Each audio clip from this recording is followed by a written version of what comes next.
ശരി ഷിബു.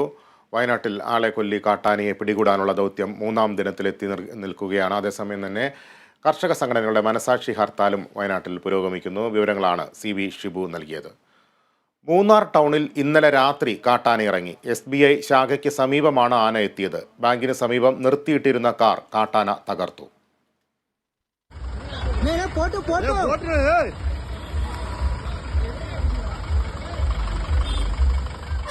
മാങ്കുളം മേഖലയിൽ കറങ്ങി നടന്നിരുന്ന 2 കാട്ടാനകളിലൊന്ന് കഴിഞ്ഞ ദിവസങ്ങളിൽ പഴയ മൂന്നാർ ഭാഗത്തെത്തിയിരുന്നു.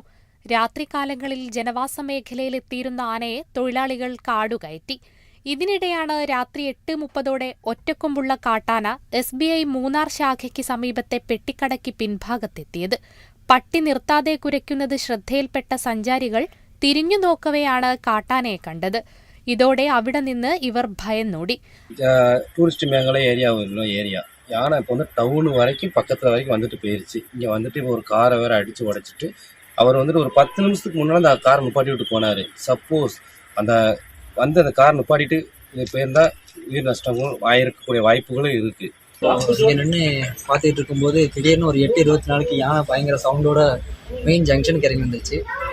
அப்போது நாங்கள் இங்கேருந்து கைட மாதிரி அந்த டிரைவர் மாதிரி எல்லாரும் சேர்ந்து சத்தம் போட்டு மேலே அனுப்பி விட்டாச்சு. மேலே விரட்டி விட்டுப்போம். இதில் ஃபாரஸ்ட்காரங்க இப்போ கூப்பிட்டு சொல்லி அவங்க வந்திருக்காங்க. இப்போ மேலே வேட்டெல்லாம் போட்டு விரட்டிக்கிட்டு இருக்காங்க.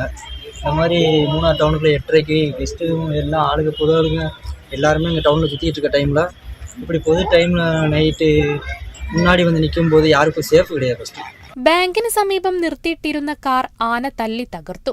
വനം വകുപ്പിന്റെ RRT സംഘം സ്ഥലത്തെത്തി പടക്കം പൊട്ടിച്ചാണ് ആനയെ കാടുകയറ്റിയത്. Kerala vision news, Idukki.